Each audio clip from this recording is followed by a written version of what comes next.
Hello বন্ধুরা, আজকে তোমরা একটা দেখবে নতুন ধরনের রেসিপি, সেটা আমার মা শেয়ার করবে। আর দ্বিতীয় কথা, আমি অনেকদিন ধরে ভিডিও দিতে পারছি না কিছু প্রবলেমের জন্য। এখানে নেটওয়ার্কের প্রবলেম প্রচুর। যেহেতু আমি গ্রামের মানে আমার মার বাড়িতে বাপের বাড়িতে এসেছি, ওর জন্য আমি কোনোদিন ভিডিও দিতে পারছি না। এবার থেকে দেওয়ার চেষ্টা করব। যাই হোক, চলো, আমার মা আজকে কচুর বড়া বানাবে, সেটাই আমি তোমাদের সাথে শেয়ার করব। তাহলে চলো, মানে মা মোটামুটি করে ফেলেছে এটা। এই যে মানে কচু কুড়ে নিয়েছে, আর এখানে আছে পেঁয়াজ বাটা, আদা রসুন বাটা, কাঁচা লঙ্কা বাটা, আর এর মধ্যে দিয়েছে হলুদ। তারপরে আর কি দেবে মা? কচু তো বললাম, হলুদ, নুন দেবে। নুন দেবো। এটা খেতে কিন্তু সত্যি মানে গরম গরম ভাতের সাথে খেতে, যারা খাওনি তারা একবার দেখতে পারো। জাস্ট খেতে অসাধারণ লাগে। আমার তো একবার খেয়ে জাস্ট কি বলবো, আবার বারবার বলছি আমি মাকে যে আমি যতদিন আছি ততদিন বানাবে এটা। এটা চালের গুঁড়ো দিচ্ছে মা, এই যে পরিমাণ মতন।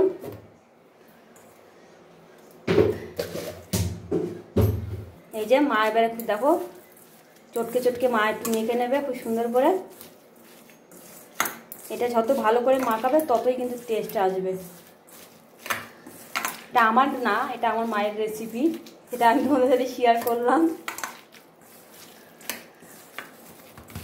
আমি তো অন্যভাবে বাটি, কিন্তু আমার মাও খুব সুন্দর সুন্দর রান্না করে।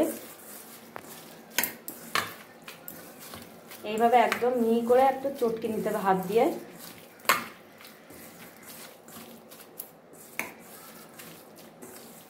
চলো, কড়া বসিয়ে দিয়েছে, কড়াইতে দিয়ে দেবো তেল। এই যে মা দিচ্ছে তেল, এটা সর্ষের তেলেই করব, খেতে কিন্তু আরও ভালো লাগবে। আমার তো এইটা হলে আর কিছু লাগে না।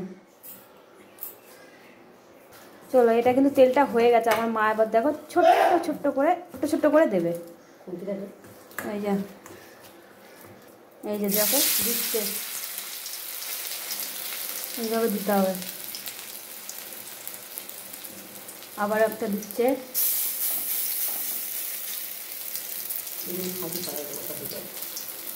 চলো, একটা একটা করে উল্টি দেবো। একটা পিঠ হয়ে গেছে।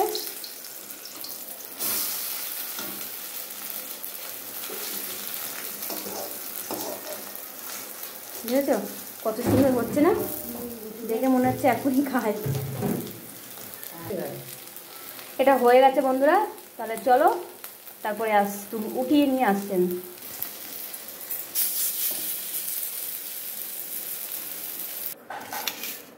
এই দেখো বন্ধুরা, এটা আমার হয়ে গেছে মায়ের কচুর বড়া। কি গরম, এরকম ঠিক এরকম হবে মোচমোচে, খেতে গরম গরম ভাতের সাথে কিন্তু দারুণ লাগে। এই যে, তাহলে চলো আমি খেতে থাকি। টাটা সবাইকে।